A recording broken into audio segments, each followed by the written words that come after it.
Vous vous rappelez quand les scénaristes ont fait grève? Ils ont bloqué Hollywood, réclamé plus de reconnaissance, plus de droits, plus de contrôle. Et je les respecte pour ça, ils sont battus pour leur business, pour leur métier. C'est noble. Seulement, si Sinners c'est ce qu'ils avaient de mieux à nous proposer, je commence sérieusement à penser que le vrai danger pour le cinéma, ce n'est pas l'intelligence artificielle, mais plutôt les scénaristes. On a accusé l'IA de menacer l'écriture, mais quand on voit un résultat comme Sinners, bon, on comprend que les scénaristes n'ont pas spécialement besoin d'aide pour saboter leur propre métier, quoi. Coucou, j'espère que vous allez bien, que vous êtes en pleine forme et que vous êtes bien installés pour cette nouvelle vidéo, une critique avec et sans spoilers de Sinners, un film qui visiblement fait la quasi-unanimité, sauf pour moi. Car je vous préviens tout de suite, je ne vais pas être tendre avec Sinners, enfin je vais être honnête, je vais être juste tout ça, je ne vais pas simplement critiquer pour critiquer. Je vais relever tous les mauvais points qui m'ont dérangé, mais je vais également relever les bons, car il y en a beaucoup. Mais on va pas se mentir, on n'a pas affaire au meilleur film de l'année, loin de là. Et ça m'embête parce que le potentiel était là, le potentiel était énorme, mais... Donc la vidéo sera divisée en deux, partie sans spoiler et partie avec spoiler. Bon visionnage. Alors Sinners, qu'est-ce que c'est? C'est le dernier film de Ryan Coogler, réalisateur pour rappel des très moyens Black Panther mais de l'excellent Creed premier du nom. Vraiment Creed, je l'ai trouvé génial, quasi du même niveau que Rocky Balboa. Oui, j'assume. Le film met en scène Michael B. Jordan que Ryan Coogler avait déjà drivé dans Creed et dans Black Panther. Jordan dans ce film n'incarne pas un personnage mais deux, il incarne des jumeaux. Des jumeaux qui reviennent dans leur ville natale du Mississippi au début des années 30. Les deux a priori ont fait la première guerre mondiale, ont bossé pour Capone à Chicago, c'est l'époque de la prohibition tout ça, et ils veulent revenir au pays pour ouvrir ce qu'on appelait à l'époque un juke point. Le truc c'est que tout ne va pas se passer comme prévu, et le surnaturel va rentrer dans l'histoire. Je vais commencer par les points vraiment positifs, c'est l'esthétique. Le film est très propre, visuellement très léché, très belle photographie, vraiment rien à redire, même si certains moments sont un peu trop sombres, il y a des moments dans les couloirs, on voit rien, on voit pas trop ce qui se passe, mais c'est anecdotique. Le gros du film est, est très soigné visuellement, et je pense également que le fait que certains moments soient sombres au niveau du visuel, c'est un parti pris de la réalisation pour coller un petit peu au niveau du réalisme. On est au début des années 30, dans un coin reculé du Mississippi, dans le sud des États-Unis, des coins extrêmement pauvres, donc forcément, voilà, il n'y avait pas... à l'époque, c'était ni Versailles ni Las Vegas, donc forcément, c'était très sombre. Et justement, ça joue un petit peu dans le côté poisseux, le côté lourd, le côté on va dire, très immersif. On est vraiment dedans. Quand j'étais devant Sinners, j'avais l'impression réellement de remonter le temps et de me retrouver dans les années 30, dans les bayous, dans les champs de coton, ce genre de bail. J'avais l'impression d'y être parce que c'était visuellement extrêmement bien soigné. Et c'est vrai que ça fait un petit moment que j'ai pas vu un film aussi beau. La plupart des films qui se déroulent dans des périodes reculées de l'histoire, ils sont assez aseptisés. On sent bien que, ils essayent de rendre la chose propre, etc. Même dans des films comme par exemple Des Hommes sans loi, qui se déroulent à peu près à la même époque, tout ça presque dans le même coin, c'est un peu plus... Même si c'est tout aussi réaliste, enfin je dirais même que quelque part Des Hommes sans loi et peut-être ce qu'il s'est fait de plus réaliste à l'époque de la prohibition, tout ça, n'empêche que même si Des Hommes sans loi est réaliste du point de vue visuel, eh bien j'étais davantage absorbé parce que j'ai vu dans Sinners. J'admets que je me suis fait vraiment draguer par la mise en scène, par la photographie. Là-dessus, j'ai envie de dire que c'est un 10 sur 10. Le jeu des acteurs est tout simplement excellent, mention spéciale à Michael B. Jordan qui est un très bon acteur. C'est pas juste un gars qui est très bon dans les performances physiques, etc. Il est excellent du point de vue de l'acting, il est très bon pour partager des émotions, il gère très bien l'humour également, c'est un acteur qui a une âme, qui a une personnalité, qui a quelque chose. Toujours un régal pour moi de le voir, et c'était intéressant de le voir dans ce type de rôle, donc un rôle de jumeau. Et là, j'ai chapeau pour la mise en scène, je sais pas trop comment ils font, j'ai pas envie de savoir parce que ça contribue à la magie. Parfois dans le cinéma, il faut pas chercher à tout savoir parce que ça casse, on va dire, la magie justement. Moi, j'aime bien ne pas trop savoir pour garder une certaine forme de surprise, de suspense par rapport à comment il bricole certaines scènes, comment il s'arrange pour faire en sorte que Michael B. Jordan soit à l'écran en même temps. Bon, ça c'est des choses qu'on a déjà vues dans les années 90. On faisait la même chose avec, Les Visiteurs, où on voyait deux fois Christian Clavier, même chose avec, Les Anges Gardiens, où on voyait Depardieu en double, mais bon, on voyait quand même les petites ficelles, du moins avec le recul, on voit les ficelles. Là, c'est compliqué de les voir. Et c'est vrai que ça fallait le souligner, et du point de vue insert des jumeaux, c'était quand même pas mal. Enfin non, c'était même très bien. Et B. Jordan est pour moi en termes d'acting très bon, et je considère même que c'est un acteur qui est relativement sous-coté, car il a cette faculté à, comment dire, à transmettre ses émotions, sa rage, sa haine, comme on l'a très bien vu dans le premier Creed. Je pourrais parler de tous les acteurs, hein, mais je les connais pas, j'ai pas envie d'écorcher leur nom, j'en connais que 2 dans le casting. Dale Roy Lindo, qui est excellent, j'adore ce mec, on l'a vu dans, enfin moi, sa performance dont je me rappelle le mieux, c'est dans L'Associé du Diable, rappelez-vous, avec Keanu Reeves et Al Pacino. Il joue, je sais plus quel personnage il joue, mais il joue une espèce de mec qui fait du vaudou, tout ça, puis enfin il est très bon, il est très bon, il a cette faculté à capter l'objectif, c'est-à-dire que quand il est devant une caméra, quand il est à l'écran, on le voit, on peut pas faire autrement, et je suis content de voir qu'il a toujours la forme, passé les 70 balais, ce qui est pas si vieux. Je l'avais vu dans le très moyen Da Five Bloods de Spike Lee. Il avait joué dedans, je me rappelle, le film est sorti je crois en 2020, et c'était une exclue Netflix, ça avait l'air intéressant, mais j'ai été vite perdu au bout de 20 minutes, une demi-heure, ça m'avait saoulé. En tout cas, très bon acteur. Également un acteur de pointe, on a Jack O'Connell, que vous avez déjà vu dans 300, la naissance d'un empire. Et là, il est très très bon, je reviendrai justement à son rôle dans les spoilers. Donc, niveau photographie, niveau visuel, c'est très propre, niveau acting, rien à dire, excellent, et je regrette de ne pas l'avoir vu en VO, je l'ai vu en VF, et même si la VF est bonne, je pense qu'en VO ça devait claquer encore plus, parce que les accents du sud, tout ça, c'est les mecs ils s'adaptent aux accents, et je pense que ça aurait été beaucoup plus marquant niveau immersion.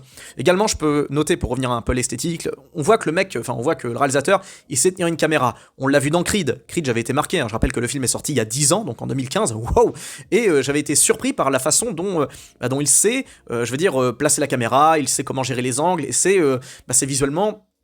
On n'est pas dans du Coppola ou un bail comme ça, mais ça reste visuellement très propre, très léché, sans prétention, et ça a soulevé. On sent bien qu'il essaye pas de faire des plans, vous savez, hyper iconiques. Non, le mec, il a de l'inventivité sans pour autant avoir la prétention qui va avec. Je me fais comprendre ? Tous les autres acteurs sont bons, la musique est excellente, très bonne son, hein, une ambiance blues, une ambiance, on va dire, des bayous, tout ça, hein, c'est une ambiance de l'Amérique profonde du Sud. Également, j'en parle là sans trop aller dans les spoilers, mais il y a 2 scènes de danse qui sont pour moi magnifiques, c'est les plus belles que j'ai vues depuis longtemps. Je crois que il y a pas mal de comédies musicales qui sont sorties dernièrement, il y en a pas beaucoup qui m'ont marqué, mais je me rappelle de la scène de Piccadilly Street, Piccadilly, je sais pas quoi, à Londres, là où on voit dans Better Man, le film bizarre là sur Robbie Williams, on a cette scène qui était géniale au niveau visuel, mais je trouve que les scènes de danse dans Sinners sont tout aussi belles. Il y a 2 chorégraphies qui sont pas aussi spectaculaires, pas aussi travaillées, mais qui sont tout aussi envoûtantes, hypnotiques. Donc mention spéciale à 2 grandes scènes de danse qui sont super bien travaillées. Et là aussi, j'en parlerai brièvement dans les spoilers. J'ai parlé de ce qui m'a plu, maintenant je vais parler de ce qui m'a déplu, toujours en mode sans spoiler. Et là, malheureusement, ce qui ne m'a pas plu, ça pèse très très lourd dans la balance. Alors déjà, la longueur du film. On en parle, le film dure environ 2h20. Non. Compte tenu du sujet, et ça encore une fois, j'en parlerai dans les spoilers, c'est pas normal. C'est une grosse erreur, une grosse connerie de la part du réalisateur d'avoir voulu, étaler son film sur aussi longtemps. Et ça, effectivement, c'est pour moi la plus grosse faute du film, parce que malheureusement, le fait de rallonger le film, c'est malheureusement la maladie moderne du cinéma actuel, c'est qu'on cherche à en étaler, on cherche à en rajouter. Je ne sais pas pourquoi, c'est devenu la nouvelle lubie des réalisateurs actuels, de vouloir rallonger sans arrêt la durée d'un film. Ça n'a juste aucun sens, surtout qu'on parle pas d'un film avec un scénario très compliqué. 2 frangins hors la loi qui reviennent dans le Mississippi pour ouvrir un jug point, une espèce de bar, etc. C'est pas bien compliqué comme histoire, on parle pas d'un truc ultra recherché du point de vue du scénario. Alors pourquoi faire étaler le film en longueur ? Et ça, je pense que c'est quelque part une espèce de... Ça tient de l'ego, je pense, d'une grande partie des réalisateurs, hein, où maintenant ils nous sortent des films de 2h, 2h30, 3h, à croire que... les mecs, ils prennent tout à l'envers, quoi. C'est-à-dire que maintenant, les gens sont de moins en moins, même du côté des cinéphiles, hein, tout ça, on est de moins en moins, dans le truc, dans les films. Donc, on est de moins en moins concentré. Je parle en ordre général, hein, c'est compliqué de vous maintenir en éveil devant un film où il se passe pratiquement rien quand il dure 2h30, 3h. à la rigueur, sortez-nous des films comme Casino, c'est-à-dire des trucs qui ne s'arrêtent jamais, où il y a constamment des nouveaux bails, où on a une scène d'intro qui dure une demi-heure, une scène de fin qui en dure une demi-heure aussi. Enfin, sortez-nous des trucs, à la rigueur, si vous voulez faire des films longs, sortez-nous des trucs qui disent des choses. Or là, ça ne dit rien. On attend pour pas grand-chose, et le dénouement de Zinzin qui arrive, il arrive au bout d'1h40. 1h40, c'est-à-dire qu'on a passé le gros du film à attendre. Oh. Et le pire, c'est que malheureusement, les gens de ma génération ne vont, comment dire, si vous avez mon âge, ou si vous êtes plus vieux, vous allez rouler des yeux, mais genre en mode, au point de vous les faire sortir des orbites, quand vous allez comprendre à quel point ce film, Sinners, est un copier-coller d'un classique des années 90, mais ça j'en parle en spoiler, j'en parle très vite. En tout cas, c'est ce qui m'a déplu, c'est le fait que ce film, alors là, ça n'engage que moi, ça n'engage, parce que pour les plus jeunes ça doit être différent, mais pour les gens comme moi, les gens de la génération, c'est un peu embêtant de revoir une espèce de... comment ça s'appelle, de nouvelles versions en moins bien, en moins abouti du film dont je vais parler après. Je pense que de toute façon, si vous avez vu d'autres critiques, vous savez auquel film je fais allusion, mais je veux pas spoiler ceux qui n'ont pas encore vu le film, je veux rester... voilà. Et donc, ça m'a pas vraiment plu, mais ça... on va dire que c'est personnel. Par contre, le reste, bah c'est la durée, c'est long, ça met 15 plombes à s'installer, au point de presque nous perdre. C'est-à-dire que ça va nous emmener vers des dénouements qui finalement disent pas grand-chose, on en fait des caisses. C'est, comment dire, quand on a l'habitude des films d'horreur, l'habitude même pas, quand on a vu quelques films d'horreur, quand on a vu quelques films un peu d'angoisse machin, ça va, on est revenu de ces bails-là, quoi. Et le truc qui est saoulant avec le réalisateur, c'est qu'on sent bien qu'il veut se prendre pour Jordan Peele. Il veut ajouter du mystère, etc. Mais bon, voilà, chacun sa patte, hein. Coogler, t'as ton style, Pelé a son style, pas besoin de faire une espèce de remix, une espèce de version bâtarde de Pelé. Donc, on est assez perdu, quoi. C'est-à-dire que ça, il y a des moyens, il y a une maîtrise dans la mise en scène, mais pour finalement ne pas dire grand-chose. Mais là où c'est le plus ringard, c'est que le réalisateur est resté coincé en 2015. Le mec, il a pas évolué. Parce que, en gros, pour vous résumer le bail, donc le film, ça met en scène bien évidemment des noirs qui sont en galère dans les bayous, tout ça, qui triment dans les champs de coton, les mecs ils ont pas la vie facile et tout. Mais ce qui est montré, c'est que les gentils c'est les noirs, les méchants c'est les blancs. C'est tout. Sous couvert de oui, mais bon, regarde en même temps, ceux qu'on voit à l'écran, ils sont du Ku Klux Klan, puis les autres, ils appartiennent à une autre forme de méchants, etc. Je dirais ça dans les zones de spoiler. Attendez les gars, c'est bon quoi, on est revenu de ça, je pensais qu'on avait évolué, je pensais qu'on était en 2025, pourquoi faut qu'on revienne à un schéma aussi manichéen quoi, c'est juste scandaleux, surtout de la part d'un réalisateur qui a quand même du niveau quoi, même de Michael B. Jordan, de toute cette équipe, enfin moi j'ai vu ça direct, hein. C'est sous couvert de, de dénonciation du racisme de l'époque, comme si ça allait régler toutes les injustices, je rappelle que ce qui est montré, ça s'est passé il y a 100 ans, on va pas faire grand chose, c'est obsolète quoi, on n'est pas dans un film à la 12 Years a Slave qui était vraiment pour le coup un véritable chef-d'œuvre, qui ne souffrait pas d'un manichéisme propre à notre époque, il y avait une certaine forme de subtilité, une forme d'intelligence, or là c'est zéro, et là malheureusement le réal il est resté coincé, non pas en 2015, mais en 2020, voilà, génération 2020, là on est déjà en 2025, on change d'époque progressivement, et c'est dingue que le mec soit encore, que le réalisateur ait fait le parti pris de montrer les méchants, voilà, c'est exclusivement des blancs quoi, il n'y a pas une figure blanche positive dans tout le film. Zéro, nada. Alors que du côté des Noirs, et brièvement, du côté des Amérindiens et du côté des Asiatiques, là par contre, il n'y a pas de problème, ils sont tous parfaits, tous, ou au minimum, sympas, normaux. Par contre, du côté des Blancos, alors là, c'est que que Ku Klux Klan, ou alors une autre forme dont je vais parler dans les spoilers. D'ailleurs, c'est le moment d'en parler, parce que finalement, il est temps de rentrer dans le vif, et de dire, de rentrer dans l'analyse. D'ailleurs, ça me fait marrer parce que j'ai vu quelques critiques où les mecs cherchaient à fond à analyser le film en mode oui, mais bon, on constate que c'est une analyse de machin. Les gars, arrêtez de surcomplexifier des histoires. Là, c'est clair comme de l'eau de roche, c'est manichéen au possible et j'y vois aucune réelle subtilité, aucune réelle intelligence. Encore une fois, replongez-vous dans le cinéma, non pas des années 80, 70, non, mais replongez-vous simplement dans le cinéma des années 2010. Ça n'a strictement rien à voir avec ce qu'on voit aujourd'hui, en termes d'intelligence, en termes de profondeur d'esprit, en termes d'âme, enfin il y a deux époques quoi. Et pourtant ces époques, elles sont très très proches, hein. En fait elles se chevauchent, hein.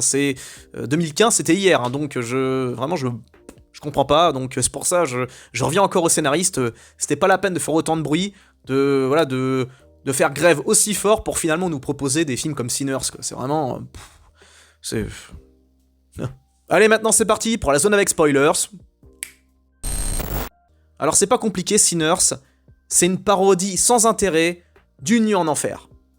Parce qu'on apprend au bout d'un moment que les méchants ne sont pas des démons comme on nous vend, à savoir au début il y a pas mal de parallèles avec l'église, tout ça, donc au début il y a une scène d'intro où on parle brièvement de créatures mythologiques dans les traditions irlandaises, amérindiennes, tout ça, et du côté des Africains, tout ça, et on parle de démons. Bon, ok, des démons, allez, on pense à un bail du style possession, machin, vaudou, des trucs dans le genre. Sauf que non, en fait, on parle de vampires. Et en soi, l'idée était pas mal, l'idée était sympa. Seulement, quand on a vu un film comme Une nuit en enfer, ça peut pas passer.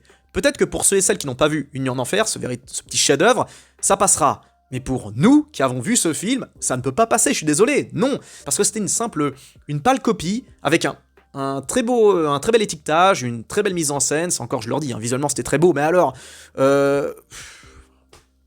une nuit en enfer bis, quoi, en moins bien, en moins original, en moins, parce que, comment dire, ce qui rend fou, c'est le rythme qui est qui me donne envie de m'arracher la tête, quoi. On parle d'un film qui dure, Sinners, 2h30, quoi, alors que Une nuit en enfer dure 1h40, et vous savez quoi ?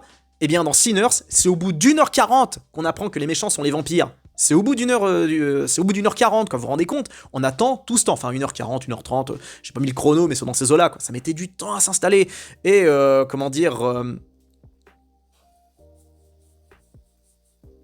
avant, bien sûr, on voit Jack O'Connell en vampire, qui est en galère et tout, mais c'est rapide, on sait pas trop ce que c'est. Bah justement, on se demande pas si c'est un vampire, on pense au début que c'est un démon, je sais pas quoi, qui est venu à cause d'une cérémonie ou un truc comme ça, mais non, c'est un vampire, d'ailleurs on sait même pas d'où ils viennent, et c'est... Ah voilà, c'est Une nuit en enfer version... non pas version Wish, non pas version low cost, non pas version Eco Plus, pas du tout, parce que, encore une fois, je dis visuellement, au niveau de l'acting, c'est nickel, y a rien à dire, mais au niveau originalité, c'est zéro, quoi. Et pour revenir à Une nuit en enfer, eh bien... On met un moment avant d'apprendre que les vampires sont les méchants du film. On les voit pas au début, on sait même pas de quoi ça va parler. Au début, on pense que c'est juste comme même pour Sinners, quoi. Sinners, c'est quoi ? C'est deux hors-la-loi, enfin deux mecs qui trempent dans des affaires louches, etc. Et Une nuit en enfer, c'est quoi ? C'est deux frangins, qui George Clooney et Tarantino, qui sont des lascars, qui s'évadent, qui ont buté des flics, qui ont fait des conneries. Donc niveau scénario, ça s'est pas vraiment foulé, quoi. Ils ont juste réadapté avec la grille de lecture, la grille de l'époque, etc. Et donc niveau originalité, c'est zéro. Mais dans Une nuit en enfer, on a la surprise. On ne sait pas qu'on va avoir affaire à des créatures surnaturelles avant qu'on les voit, avant qu'ils se mettent en action. Or, dès le début du film, on nous tease plus ou moins qu'il va y avoir un truc surnaturel, machin, etc. Et d'ailleurs, je note, tiens, petite qualité, les jumpscares. Les jumpscares sont efficaces, j'ai sursauté à chaque fois. Pour ça, rien à redire. Au niveau des jumpscares, enfin moi après, je suis très bon public à ce niveau-là. J'ai trouvé les jumpscares excellents. Mais bon, voilà, pour moi, le parallèle avec Une nuit en enfer est juste inévitable. Et alors que pourtant, on parle d'un classique que presque tout le monde connaît. Et j'invite les plus jeunes à découvrir ce chef-d'œuvre. D'autant plus que Une nuit en enfer est beaucoup plus cohérent du point de vue de la mise en scène, du point de vue de l'action, parce qu'il y a des moments mais complètement dingues, notamment le passage où les quelques survivants qui restent dans la grange, eh bien, ils ouvrent leur porte normale, et puis les vampires arrivent, ils sont plusieurs, les mecs ils sont quoi, à 5-6, et ils se font terrassés, ils tiennent le coup, enfin c'est bizarre, c'est mal foutu, mal branlé, mal filmé, on sent que le réalisateur en fait était en roue libre, on sent qu'il s'en fout, on sent qu'à ce moment-là il a bout de force, il a montré ce qu'il avait à montrer, et il se lâche, on va dire, sur les dernières minutes, la dernière demi-heure, il s'en fout complètement, je comprends même pas que des gens soient pas barrés de la salle, quoi. Moi, à un moment, j'avais envie, quoi. Je me suis dit, mais attends, quand j'ai vu cette scène, je me suis retenu de me lever pour dire non, là, c'est trop, là. Parce qu'on insulte mon intelligence, on insulte mes capacités cognitives, c'est trop. Vraiment, le passage où on voit les vampires rentrer dans la grange, ils pourraient tous foncer d'un coup sur les mecs et les buter. Non, c'est chacun prend le sien, mais bon, en fait, chacun attend son tour, c'est n'importe quoi. On se serait cru dans un mauvais jeu vidéo de baston, quoi. Et donc, il y a ça, le rythme, la narration, qui est tiré par les cheveux, qui s'étale pour pas grand chose. Et ça met 15 plombes avant de rentrer dans le vif du sujet. Et ça, pour moi, c'est juste. Et c'est dégueulasse parce que on sait que le réalisateur a regardé Une nuit en enfer. Et le mec s'est dit, je vais pas faire un simple copier-coller, je vais faire à ma sauce, sauf que non, à la rigueur, fais-nous un copier-coller assumé, mais pas un copier-coller, en mode contrefaçon, quoi, parce qu'on sait que c'est plus ou moins la même chose, on sait que tu t'es inspiré à 2 milliards de pourcents sur le film de Rodriguez. Donc voilà, en fait, quand vous voyez ça, vous ne voyez que ça. Quand il y a la scène des vampires, vous dites c'est bon, ok d'accord, c'est ça. Même si l'originalité du film, c'est d'apporter, on va dire, une touche musicale très marquée avec les scènes de danse, la gigue irlandaise qui est fantastique avec le vampire, le passage où on voit le mec là qui fait son blues et puis que bah il y a une espèce de portail temporel qui se crée où on voit des DJ, des mecs qui font du hip-hop, des danses africaines, ancestrales, machin. Ça c'était génial, c'était super inventif, mais ça le problème de ce film, c'est que tout repose sur l'esthétique et le visuel. Le reste, enfin, l'esthétique, le visuel, l'acting, c'est principalement sur ça que ça se repose. Et pour terminer sur le symbolisme et les métaphores, encore une fois, je leur dis, quoi, c'est vraiment, c'est dépassé. C'est dépassé, tout simplement, c'est le... En gros, les blancs, c'est d'un côté le KKK, et qu'on voit à la fin avec une scène complètement stupide, où le héros est en mode Rambo avec son bar et sa Thompson, où il dégomme tous les mecs du Ku Klux Klan, comme ça, ça n'a rien à foutre là, quoi, c'est, comment dire, on sent que ça a été fait uniquement pour montrer, vous avez vu les méchants blancs, on les tue, hein, ces ordures, on se serait cru dans un mauvais Tarantino, un mauvais Django, pareil, Django sorti quoi, en 2012, mais on n'a pas encore eu d'équivalent, quoi, même si j'ai pas aimé ce film, on n'est pas, comment dire, enfin, j'aime pas spécialement les Tarantino en réalité, le seul Tarantino que j'aime bien, c'est Once Upon a Time in Hollywood, je sais pas pour vous, mais en tout cas, j'ai du mal avec son style en général. Esthétiquement, il est très beau, mais ses films sont très vides du point de vue scénaristique, et c'est ça qui m'a toujours saoulé, c'est que Once Upon a Time in Hollywood, même chose, hein, mais il y avait au moins, on sent bien que, enfin, le film c'était une capsule temporelle, quoi, c'était on remontait le temps en 69, et donc, voilà, c'est... On produit ça aujourd'hui, quoi. C'est Bail Jordan qui débarque avec son bar et sa Thompson qui dégomme les mecs en mode One Man Army.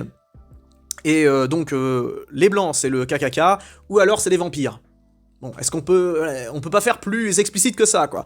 Et pour l'analyse, comme quoi, oui, mais en fait, les vampires, regarde, c'est une analyse un peu plus profonde, parce que les vampires sont unis, pour eux, il n'y a pas de barrière raciale, etc., tout se passe bien, ils sont tous frères, et tout le tout team... C'est niveau collège, quoi. Encore, on m'aurait montré... Enfin, j'aurais eu 12 ans, je me serais dit, ah oui, c'est très beau, machin, sauf que je suis un adulte, je suis un quasi-daron, c'est bon, quoi. Non, c'est naze. En bref, comme je l'ai dit, visuellement impressionnant, il n'y a pas de problème, c'est très beau, belle esthétique, belle pellicule, tout ce que vous voulez, c'est très cinéma, voilà, ça sonne cinéma. L'acting est très bon, Michael B. Jordan excellent, Jack O'Connell très bon, en vampire, en méchant, en antagoniste, il est nickel, et c'est pour ça que j'aurais aimé le voir en VO, parce qu'avec son accent irlandais, ça aurait pu donner quelque chose. Dale Roy Lindo, ça m'a fait extrêmement plaisir de le revoir, parce que c'est vraiment, comment dire, une des... on le voyait pas beaucoup, hein, avant, enfin si, on le voyait, mais pas dans des rôles de premier plan. Mais il était là, il avait une présence, il avait, comment dire... il me fait pas mal penser à Duke dans Rocky. À savoir le mec qui est en retrait, mais il est là, on le voit en fait, on voit que lui, quoi. Et également mention spéciale aux autres acteurs, hein, actrices, très très bon. Franchement, rien à redire à ce niveau-là.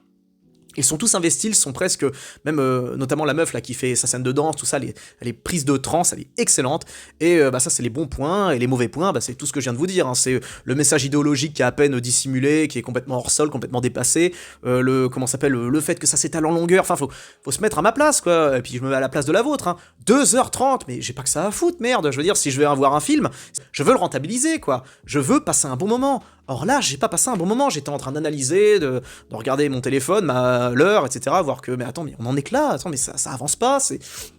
Donc, je le recommande à ceux qui aiment bien les thrillers, les films esthétiquement très léchés, les films un peu surnaturels, tout ça, avec quelques jumpscares, qui sont très réussis, mais globalement, voilà, soyez prévenus, quoi, c'est très long, ça s'étale, des fois c'est complètement incohérent, les scènes de baston ne ressemblent à rien, les scènes de combat, ça c'est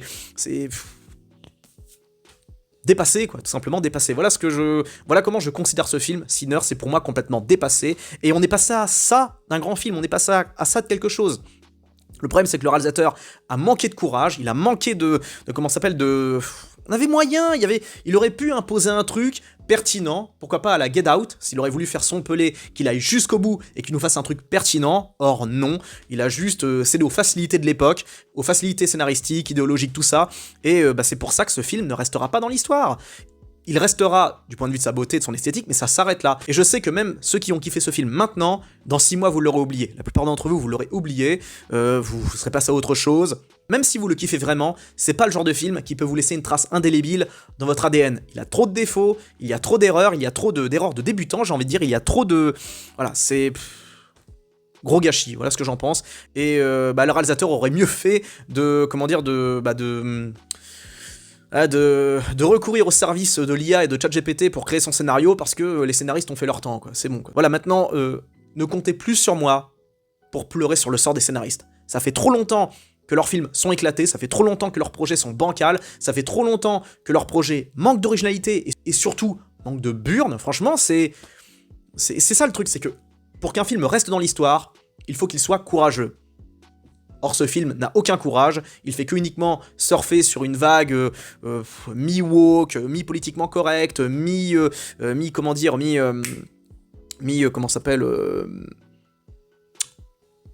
manichéenne, voilà, non, c'est même manichéen à fond les ballons, et voilà, même s'il y a un bon acting, même s'il y a une bonne esthétique, même s'il y a une bonne musique, malheureusement, ça suffira pas. Voilà, j'espère que cette critique vous a plu, donnez votre avis dans les commentaires, j'y tiens, je vous dis à très bientôt pour une prochaine vidéo, plein de bisous à tous, ciao.